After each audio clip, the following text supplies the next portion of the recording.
Hello बच्चों, कैसे हैं आप सब लोग? बढ़िया। तो देखिए, हम आप लोगों के लिए आज लेके आए हैं केमिस्ट्री क्लासेस।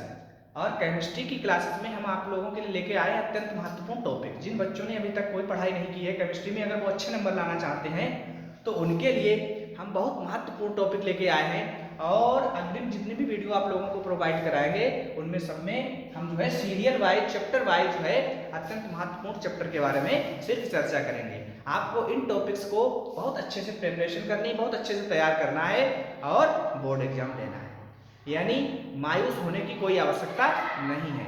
मनुष्य क्या नहीं कर सकता है? मनुष्य सब कुछ कर सकता है, सब कुछ करने में सक्षम है। अगर वो दृढ़ संकल्प ठान ले कि हमें ये कार्य करना है तो वो उसे अवश्य ही पूरा करता है। यानी मानव जब जोर लगाता है तो पत्थर पानी बन जाता है। गुड़ बड़े एक से एक प्रखर है छिपे महानवों के भीतर, मेहंदी में जैसे लाली हो बत्ती का बीच उजियाली।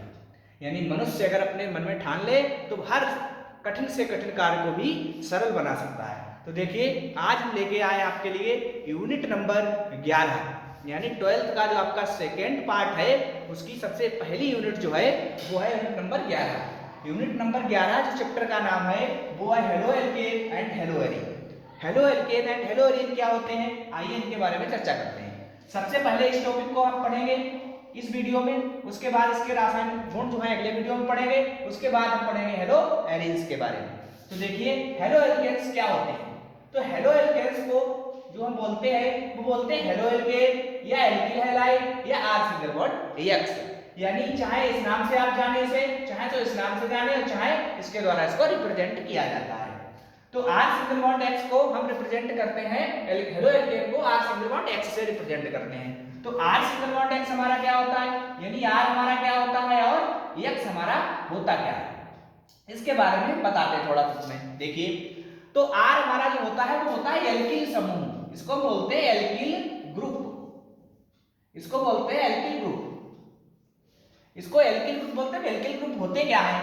एल्किल ग्रुप का जो सूत्र होता है वो ये होता है CnH2n प्लस 1।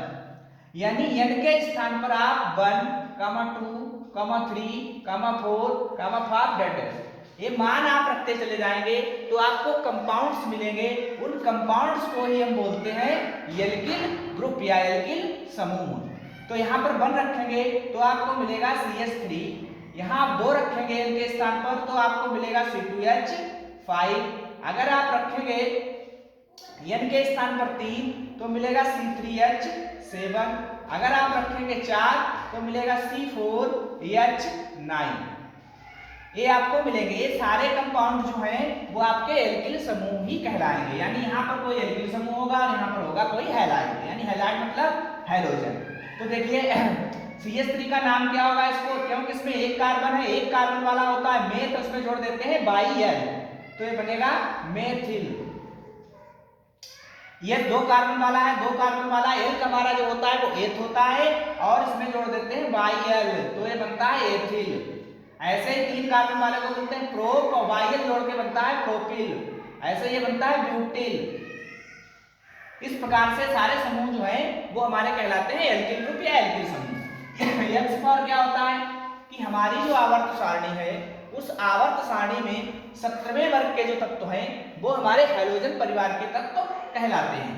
तो इसमें आता है आपका फ्लोरीन, क्लोरीन, ब्रोमीन, आयोडीन। तो देखिए, ये आपके होते हैं फ्लोरीन, क्लोरीन, ब्रोमीन, आयोडीन को बोलते हैं हैलोजन। ये एक्स के स्थान पर यूज होंगे, कहीं में नाम आएगा इनका, ठीक है। उस हिसाब से इनको हम पढ़ते हैं आर सिंगल बॉन्ड एक्स से रिप्रेजेंट करते हैं। समझ में आ गया आप लोगों के कि आर फॉर ए हो सकता है और एक्स फॉर ए हो सकता है आपके इन समूहों के स्थान पर। अब देखिए आगे, देखिए हम आप लोगों को ले चलते हैं आगे देखिए क्या होता है, इनका होता है नामकरण।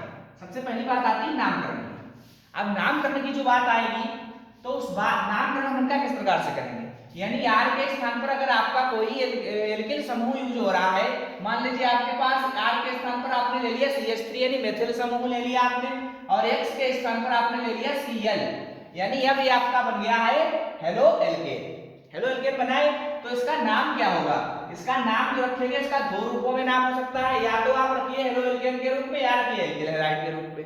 हेलो एल्केन के रूप में नाम करेंगे तो हेलो पार होता है हेलोजन। हाइड्रोजन हमारे पास है क्लोरीन यानी Cl। Cl के लिए हेलो क्या होगा, क्लोरो होगा, क्या होगा, क्लोरो CHLO क्लोरो होगा। और एल्केन के स्थान पर हमारा है CH3, एक कार्बन वाला एल्क को हम बोलते हैं मेथ।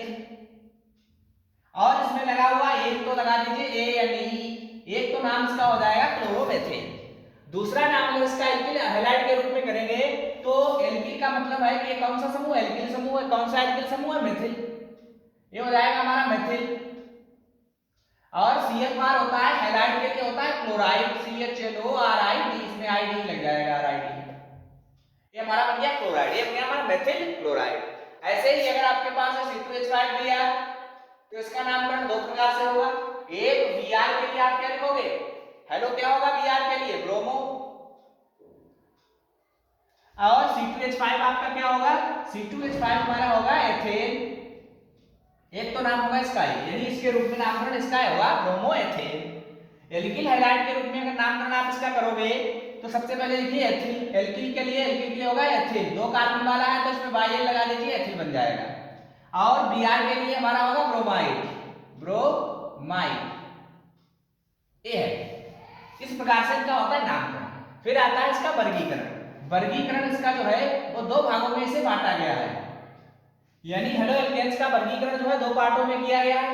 एक भाग में इसका वर्गीकरण किया गया है हाइड्रोजन परमाणुओं की संख्या के आधार पर। हाइड्रोजन परमाणुओं की संख्या के आधार पर इनका जो वर्गीकरण किया गया है वो इस प्रकार से किया गया है कि भाई हमारा हाइड्रोजन एक जुड़ा हुआ है एक कार्बन परमाणु से, या दो जुड़े हुए हैं, तीन जुड़े हुए हैं। इस प्रकार से एक हाइड्रोजन जुड़ा हो तो डाई हैलाइड हो जाएगा, फिर ट्राई हैलाइड हो जाएगा। इस प्रकार से इनका नामकरण होगा आगे। यानी कि आपको सिर्फ मोनो हैलाइड के बारे में, मोनो हेलो एल्केन के बारे में पढ़ना है, क्योंकि आपके सिलेबस में सिर्फ मोनो हेलो एल्केन्स ही दिए गए हैं आपके। क्योंकि 70% जो सिलेबस आपका 30% जो कम हुआ है, कम होकर 70% जो सिलेबस बचा है उसमें सिर्फ आपको प्रिपरेशन सिर्फ haloalkane, monohaloalkanes के बारे में करनी है, यानी एक कार्बन के बारे में। दूसरा जो इसका वर्गीकरण किया गया है वो किया गया है C सिंगल बॉन्ड X आवंत की प्रकृति के आधार पर। C सिंगल बॉन्ड X आवंत की प्रकृति के आधार पर जो इसका वर्गीकरण किया गया है वो इस प्रकार से है कि ये जो सी सिंगल बॉन्ड X की आवंत की जो प्रकृति है वो ध्रुवीय होती है। कैसी होती है, ध्रुवीय। ध्रुवीय का मतलब है कि इसके जोड़े के बॉन्ड पेयर जो इलेक्ट्रॉन प्रेजेंट होंगे वो आंशिक रूप से X की तरफ खिसक जाते हैं, इसलिए X पर यानी हाइड्रोजन पर हमारा आ जाता है ऋणावेश, आंशिक ऋणावेश, और इस पे आ जाता है आंशिक धनावेश। इसलिए इसकी जो प्रकृति होती है वो ध्रुवीय होती है। और इनका जो वर्गीकरण किया गया है, यदि हमारे पास कोई भी हेलो एल्केन्स है और हमारा जो हाइड्रोजन है वो जिस कार्बन से जुड़ा हुआ है वो कार्बन अधिकतम कितने कार्बनों से जुड़ा हुआ है। जैसे हमारे पास है आपके पास CH3, CH2 और Cl ही मान लीजिए आपके पास यही है, तो इसका मतलब है हमारा हाइड्रोजन परमाणु है। हाइड्रोजन परमाणु हमारा इस कार्बन से जुड़ा हुआ है, एक कार्बन अधिकतम एक ही कार्बन से अटैच है, इसलिए इसे हम फर्स्ट डिग्री हेलो एल्केन भी बोल सकते हैं। ठीक है। और उसके बाद में अगर यहाँ से मिटा लीजिए, C है सिंगल बॉन्ड बना रहा है, यहाँ पर एक H जुड़ा हुआ है, यहाँ पे एक H जुड़ा हुआ है। अब इस प्रकार से हम देखेंगे ये कितने प्रकार के बॉन्ड, कितने सिग्मा बॉन्ड बना रहा है। तो देखिए एक सिग्मा बॉन्ड A आपका हो गया, एक सिग्मा बॉन्ड A हो गया आपका, एक सिग्मा बॉन्ड A हो गया, एक सिग्मा बॉन्ड A हो गया, यानी 4 सिग्मा बॉन्ड का निर्माण कर रहा है। जब कहीं भी 4 सिग्मा बॉन्ड बन रहे होते हैं तो वहां पर आपका होता है sp3 संकरण। अगर कहीं पर 3 सिग्मा बॉन्ड बन रहे होते हैं तो वहां पर आपका होता है sp2 संकरण। अगर कहीं पर 2 सिग्मा बॉन्ड बन रहे होते हैं तो वहां पर आपका होता है sp संकरण। यानी C सिंगल बॉन्ड X आवंत की प्रकृति के आधार पर इसे sp3 संकरण, sp2 संकरण और sp संकरण के रूप में वर्गीकृत किया गया है। अगर कहीं पर 4 सिग्मा बॉन्ड बन रहा है इसलिए इस कार्बन पर बन रहा है हमारा sp3 संकरण। इसी प्रकार से अगर आपको दिया गया है CH2 और CH और उसके बाद आपको दिया गया सिंगल बॉन्ड, यहां पर आपको दिया गया है CH2 यानी 3 दिया गया है, CH3 यहां पर भी होगा, CH3 यहां पर भी होगा। तो इसका मतलब है यहाँ पर कितने बॉन्ड हमारे प्रेजेंट है, एक, और इसमें जुड़ा हुआ है आपका Cl, तो 1 2 3 और एक हाइड्रोजन, तो यहाँ पर भी हमारा कौन सा बन रहा है sp3 संकरण। यानी इस प्रकार से हम निकाल सकते हैं कि sp3 संकरण होगा, sp2 संकरण होगा, sp संकरण होगा। अगर कहीं पे डबल बॉन्ड है तो उसमें सिर्फ एक सिग्मा बॉन्ड होगा, एक पाई बॉन्ड होगा। अगर कहीं पर ट्रिपल बॉन्ड है उसमें 2 तो होंगे पाई बॉन्ड और एक होगा सिग्मा बॉन्ड। बॉन्ड। इस प्रकार से इनकी काउंटिंग की जाती है, इसके आधार पर पी से वर्गीकृत किया गया है। अब देखिए आगे इसके बाद आता है इसमें जो इंपॉर्टेंट टॉपिक आपका इस चैप्टर में है, अत्यंत महत्वपूर्ण टॉपिक जो आपका इस चैप्टर में है वो है C2H5Br। C2H5Br के बारे में आपको अच्छे से प्रिपरेशन करनी है।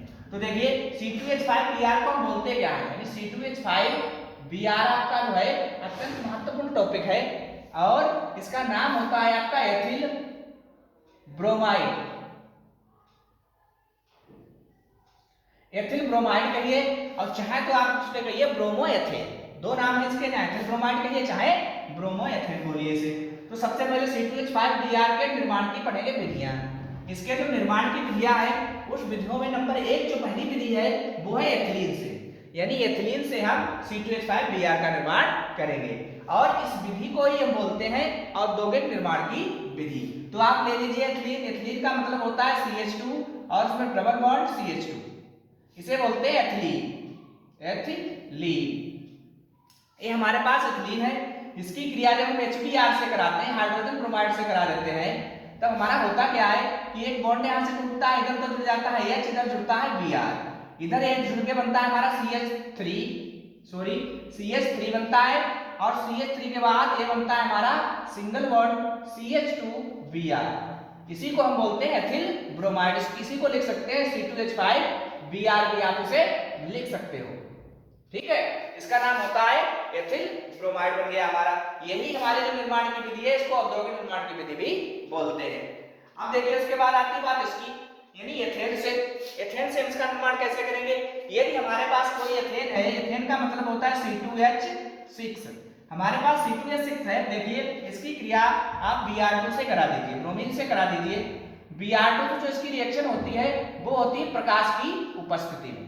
प्रकाश की उपस्थिति में क्रिया होती है तो हमारे पास दो Br है, यहां से एक H और यहां से एक Br निकल जाएगा और HBr का निर्माण करेगा, क्योंकि H पे धनावेश होता है, Br पे ऋणावेश होता है, तो ये जुड़ेगा HBr बनेगा और आपका बनेगा C2H5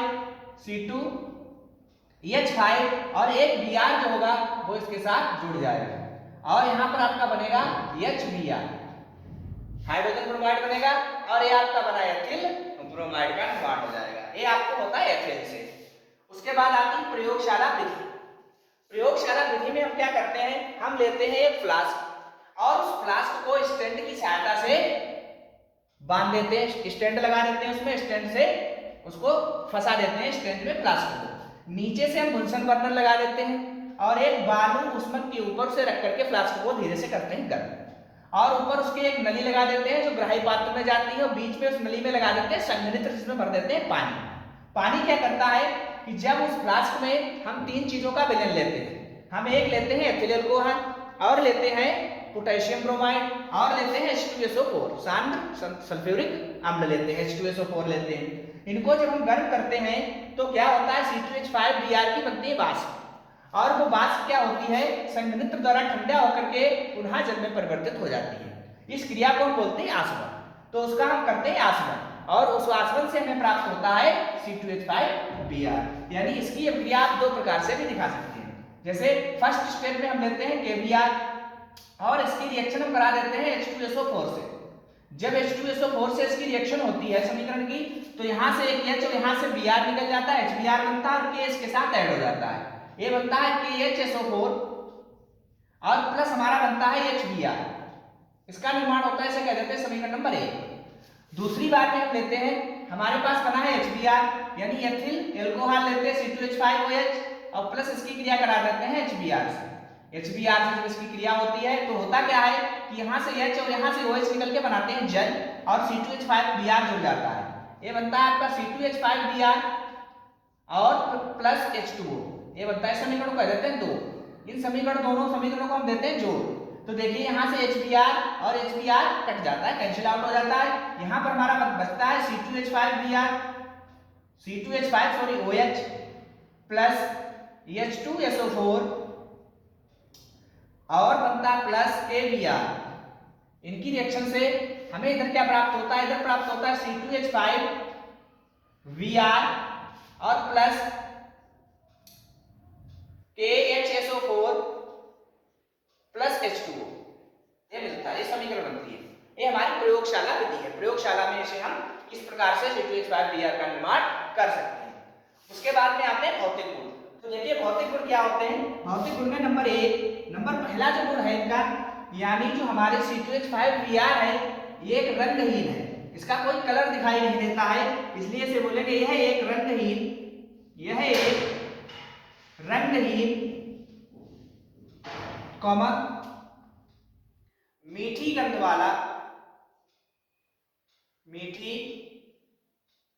वाला वाष्पशील जल से भारी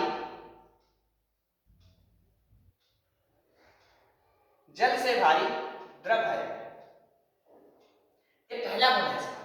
नंबर दो इसका जो है इसका क्वथनांक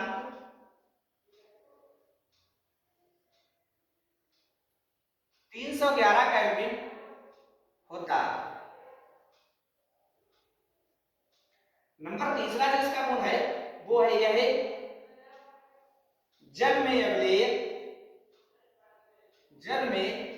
अविलेय तथा कार्बनिक विलायकों में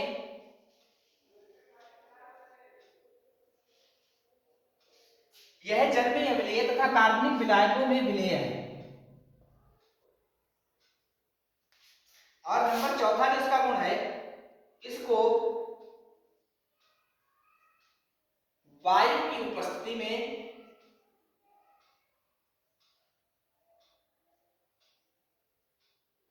जलाने पर यह हरी, नीली ज्वाला के साथ जलता है, जलती है। बात आगे समझ में। देखिए नंबर एक यह है एक रंगहीन मीठी गंध वाला वाष्पशील जल से भारी द्रव है।